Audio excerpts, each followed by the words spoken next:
Hello students, आज आप लोग के सामने class 12th Hindi medium mathematics का लेक्चर 10 लेकर उपस्थित हूँ। आज के इस लेक्चर में सारणिक का जो एक इम्पॉर्टेंट टॉपिक है, क्योंकि 8 नंबर का आपके बोर्ड के पेपर में श्योर है कि 8 से 10 नंबर का ये एक क्वेश्चन या ये 2 क्वेश्चन ये आता है। तो इसको हम जानेंगे कि क्या है। तो इसको हम एग्जाम्पल ही से समझते हैं, बहुत ज़्यादा इसका स्टार्टिंग में समझाएंगे, उसके बाद फिर क्वेश्चन पे हमें आना ही है। तो इसलिए हमने यहाँ पर अभी एक छोटा सा एक क्वेश्चन के लिया है। तो इसमें ये कह रहा है कि समीकरण निकाय को आव्यूह विधि से हल कीजिए, कि आव्यूह विधि या मैट्रिक्स मेथड से जो भी कोई समीकरण है, युगपत समीकरण, उस समीकरण को हमें हल करना है। अब इसमें एक चीज़ ये है कि जो भी के समीकरण होना चाहिए वो कि लीनियर होना चाहिए, रेखीय होना चाहिए।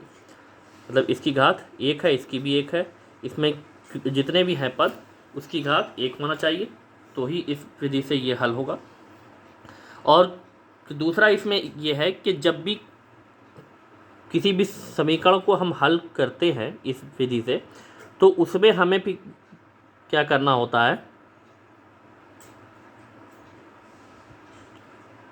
कि जो भी समीकरण है उस समीकरण को हम कि पहले x वाला, फिर y, अगर कि z है तो फिर z, उसके बाद इक्वल, फिर उसके बाद जो कांस्टेंट है उसको इक्वल के बाद में हम रखते हैं। जितने भी समीकरण हो 1, 2 या 3, उन समीकरण को स्टार्टिंग में इसी टाइप से हम फर्स्ट टाइम अरेंज कर लेते हैं।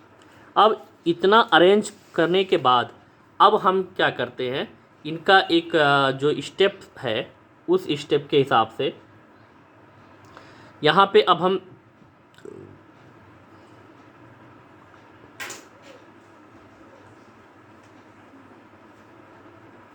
के लिखेंगे दिए हुए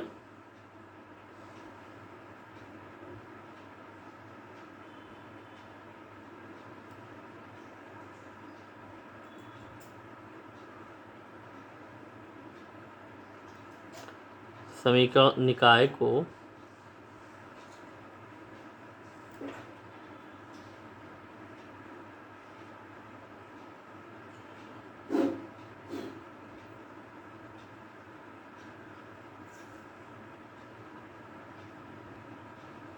आव्यूह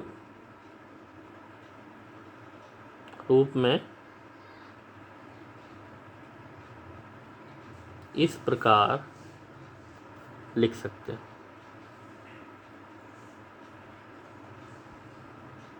कैसे लिख सकते हैं, अब इस चीज़ को ये समझना है। यही इसमें मेन चीज़ है कि इसको हम किस प्रकार हमें लिखना है।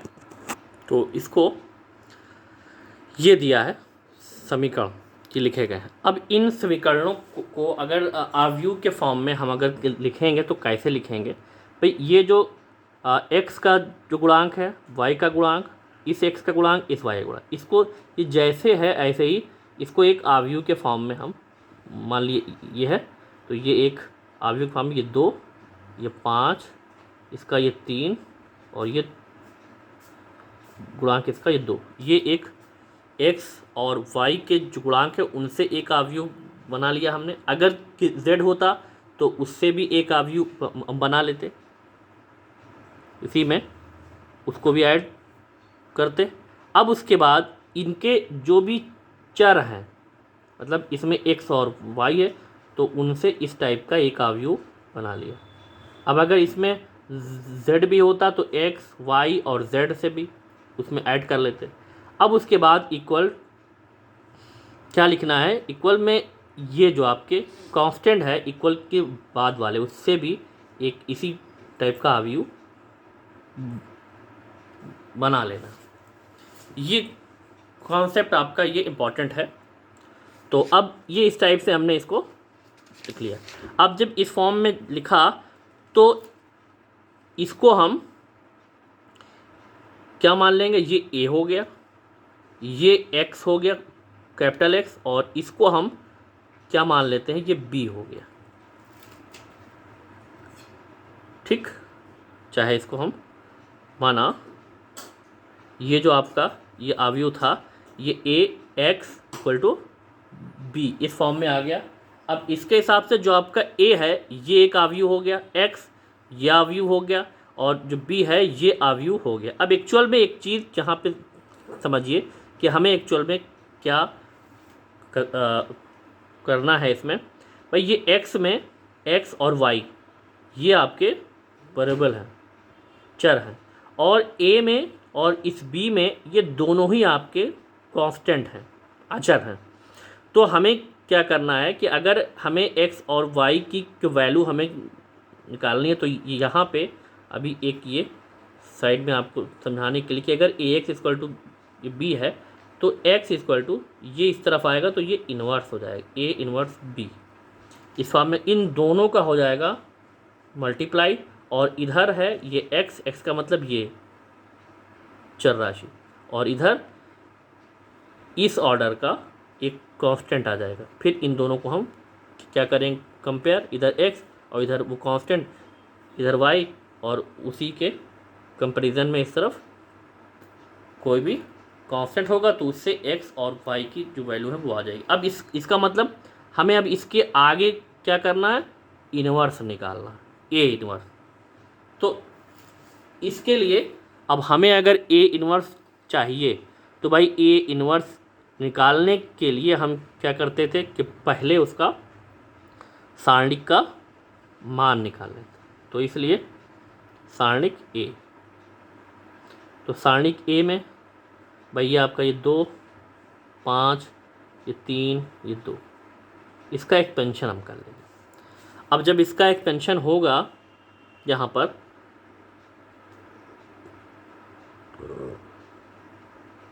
तो ये 2 दूनी हो गया 4 और ये -5 जाए 15, ये आपका आ गया -11। ठीक, ये -11 आ गया इस सारणिक ए का मान। अब सारणिक ए का मान चूँकि हमें इन्वर्स अगर के चाहिए तो इन्वर्स का जो फार्मूला है वो क्या है, अगर यहाँ पर उसको हम दिखाएं कि A inverse equal to 1 determinant A into adjoint A, ये फार्मूला है। अगर इन्वर्स हमें चाहिए तो इस टाइप से ये आएगा। तो अभी सिर्फ इसका मान आया है, अब एडजॉइंट ए चाहिए। तो एडजॉइंट ए कैसे निकलता है कि सारणिक ए या अवयव ए के जितने भी एलिमेंट है उन सब का कोफैक्टर हम निकालें। ठीक है, उन सब के कोफैक्टर या अवयव ए के अवयवों के जितने भी सहगुणनखंड है उनको हम निकालते हैं। तो अब इसके लिए क्या करेंगे, यहाँ पे ये कॉन्सेप्ट लिखते हैं कि अवयव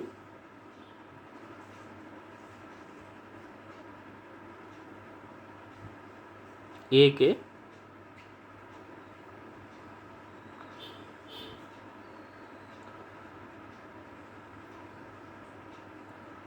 अवयवों के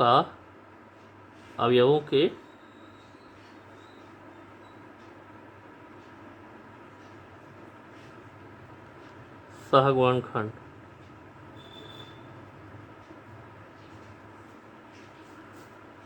अवयव ए के अवयवों के सहगुणनखंड।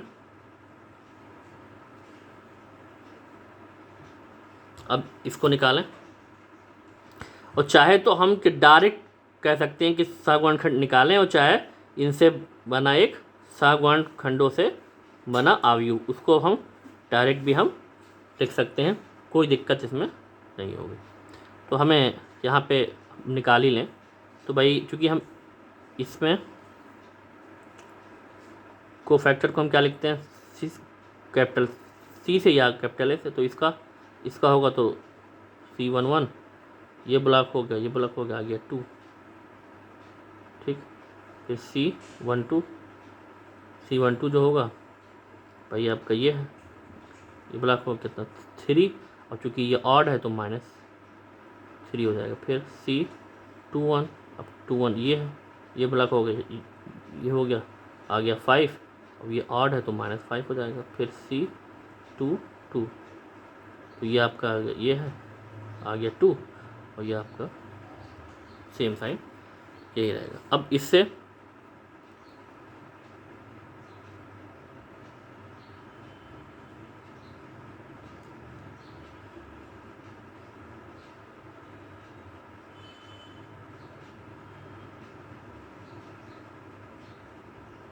सहगुणन खंडों से बना अवयव, तो इससे जो अवयव जो बनेगा इसको हम लिख देंगे भाई 2 -3 और -5 और ये 2, इससे ये अवयव बना।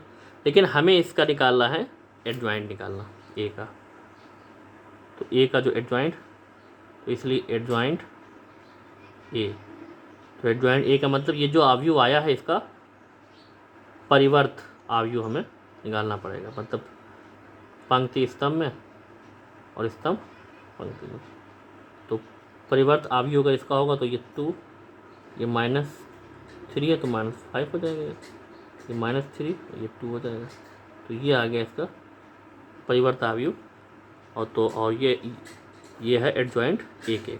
अब हमें क्या चाहिए, इसका इन्वर्स चाहिए, तो अब इसलिए ए इन्वर्स, तो ए इन्वर्स का जो फार्मूला है 1 डिटर्मिनेंट ए इंटू एडजॉइंट ए, तो ये आपका 1 सारणिक ए का जो मान आया था -11, और यहाँ पे ये जो आया है 2 -5, ये -3 और ये 2, ठीक।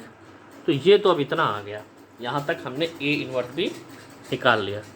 तो अब आते हैं जो मेन कॉन्सेप्ट है इसका। अब यहाँ पे हम लिखेंगे, क्योंकि A X equal to B, तो जब ए एक्स इक्वल टू है बी, तो X equal to A inverse B, तो ए इन्वर्स जो बी है तो इनका होगा मल्टीप्लाई होना, तो ए इन्वर्स जो आपका आया है 1/-11, और ये इंटू में आपका ये 2 -5 -3 ये 2, ये अवयव आ गया, और बी जो बी है वो ये। अब यहाँ पे इन दोनों का होना है मल्टीप्लाई, ये बाहर है तो बाहर रहना। इसका जो ऑर्डर है ये है 2/2 का है, और इसका 2/1 का है। इसका मतलब अब जो भी अवयव आएगा उसका जो ऑर्डर होगा वो 2/1 का ही होगा उस अवयव को। तो अब इनको मल्टीप्लाई करके देख लेते हैं। यहाँ पे ये -11, अब अगर इनका मल्टीप्लाई होगा तो भाई 2 × 2, और फिर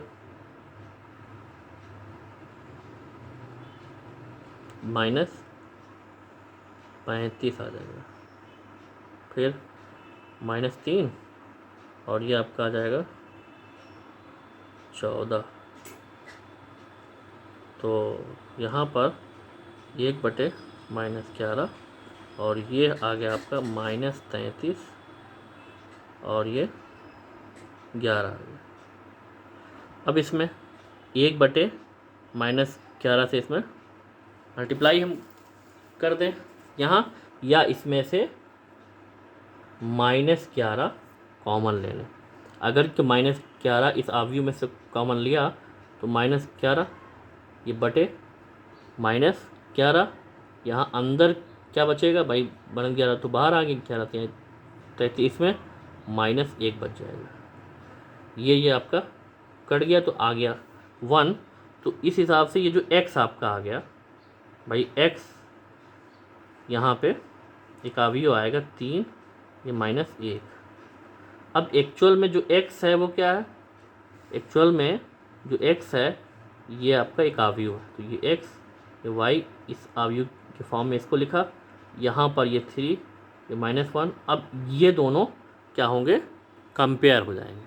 अब ये अगर जब कंपेयर होंगे तो x बराबर आ गया 3, x बराबर 3 और y बराबर -1, ये इसका हल हो गया।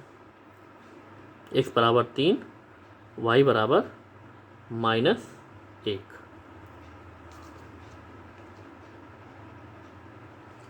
ठीक।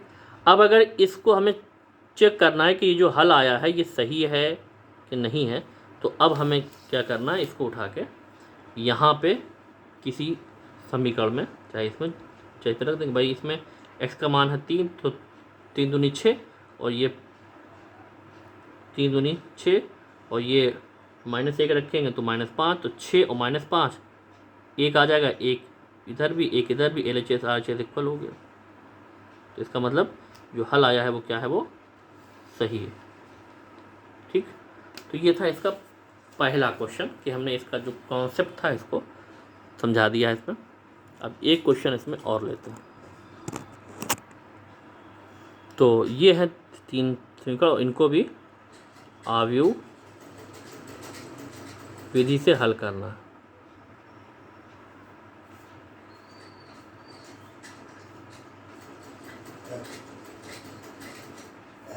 तो इनको भी आव्यूह विधि से अगर हल करना है तो अब यहाँ पर क्या होगा,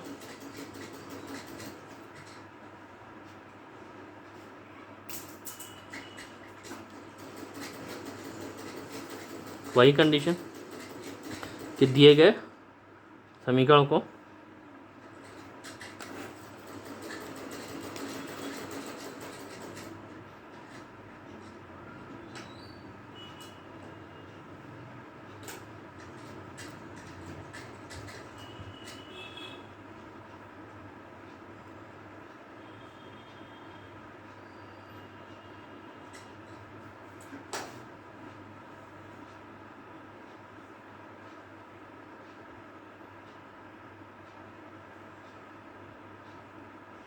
आव्यूह रूप में, अब चाहे लिखने पर या इस प्रकार लिख सकते हैं।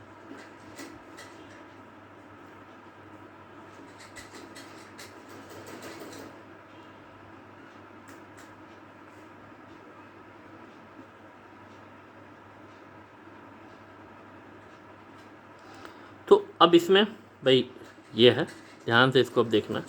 तो इसमें यहाँ पे जो समीकरण है ये 3 है, तो x, y और z का जो कोफिशिएंट है इन तीनों समीकरण में, उससे एक आव्यूह बन जाएगा। इसका मतलब ये 1 -2 3,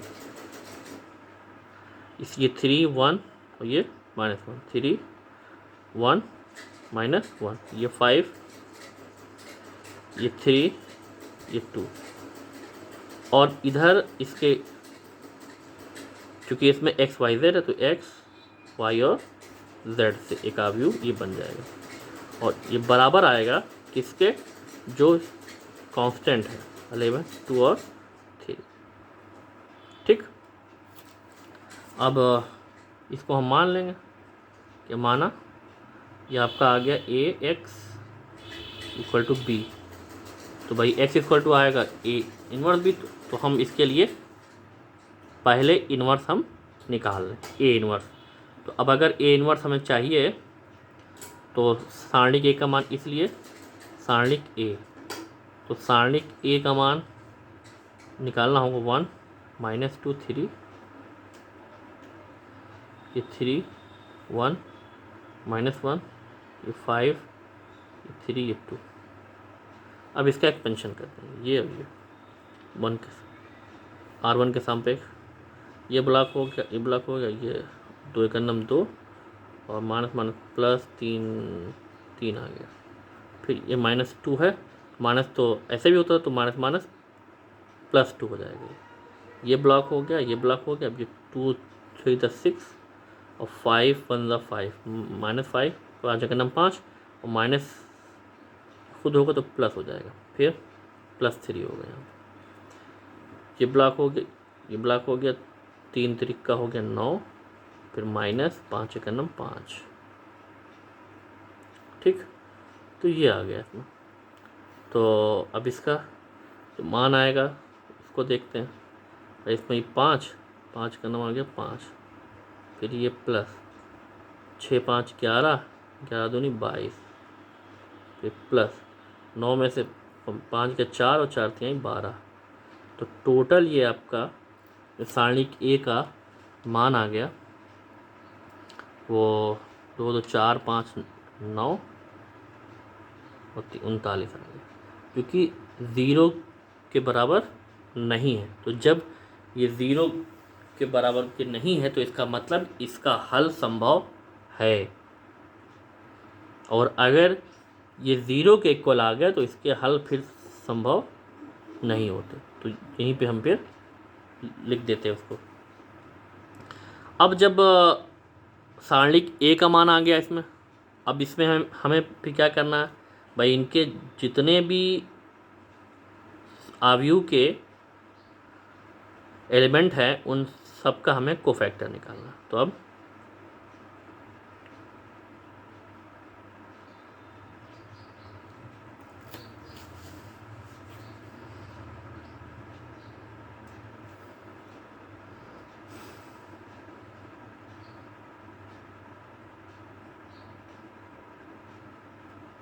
आव्यूह ए के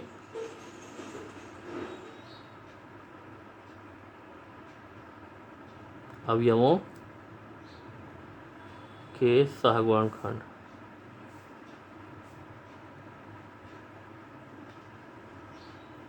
या कोफैक्टर्स निकालते हैं इनको।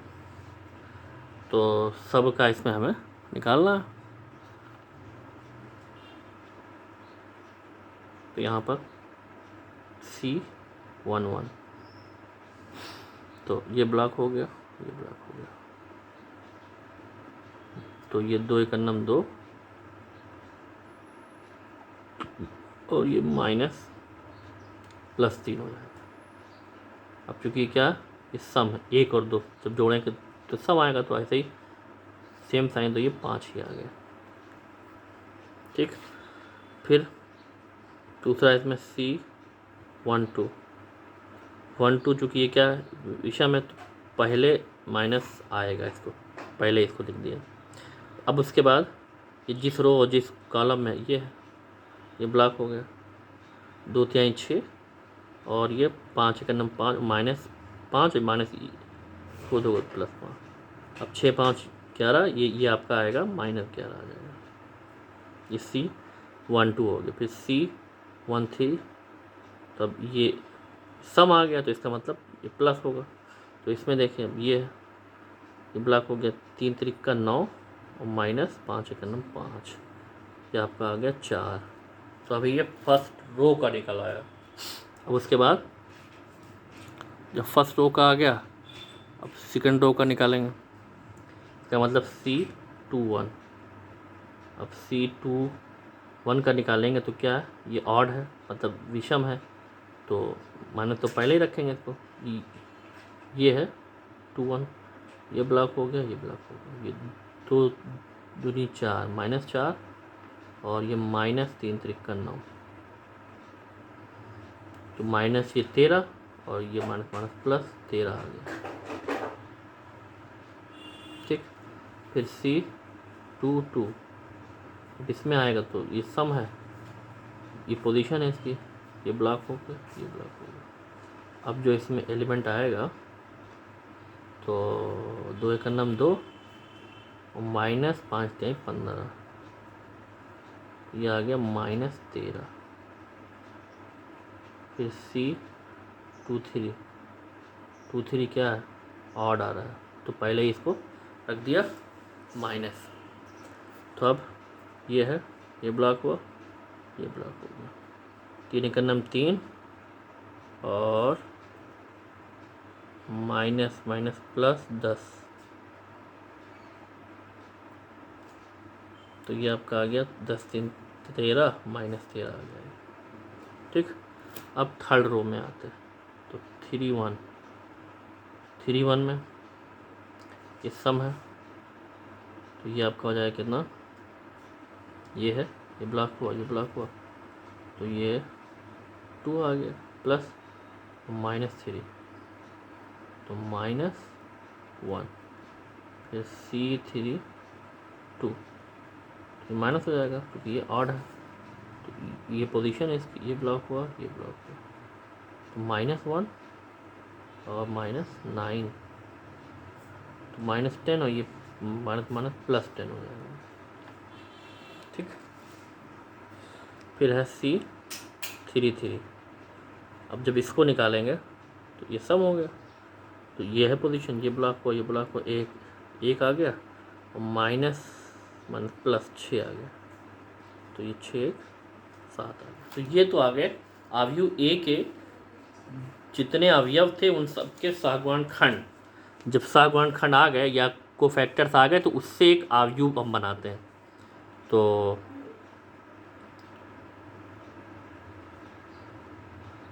सहगुणन खंडों से बना अवयव, तो इससे जो अवयव जो बनेगा तो भाई 5 माइनस 11 ये 4, फिर ये है आपका 13 माइनस 13 और माइनस 13, फिर -1 10 ये 7। तो ये एक अवयव सिर्फ अभी इससे आया, किससे? सहगुणन खंडों से। अब इसका हमें क्या निकालना, जो कि एडजॉइंट चाहिए, इसलिए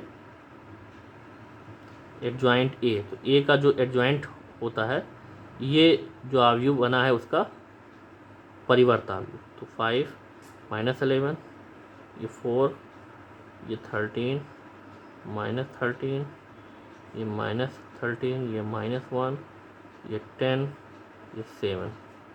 अब इसका क्या निकालना है? परिवर्त आयु।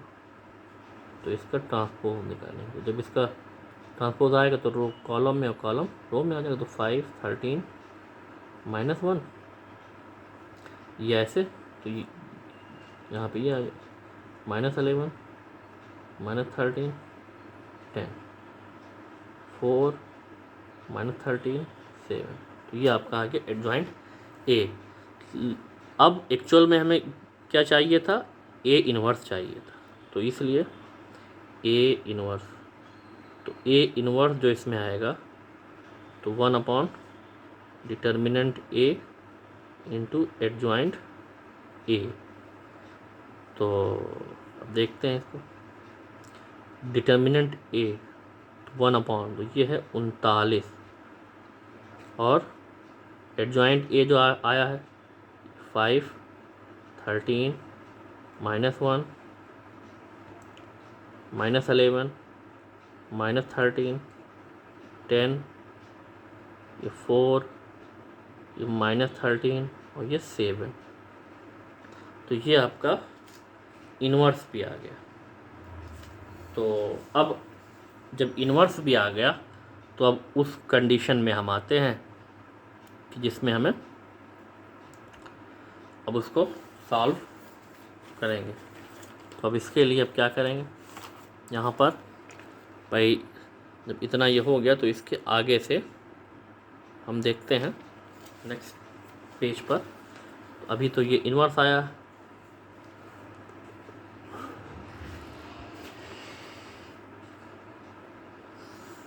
तो अब इसमें हम क्या लिखेंगे, क्योंकि AX इक्वल टू ये माना गया था B, तो X equal to A inverse B मिल जाएगा।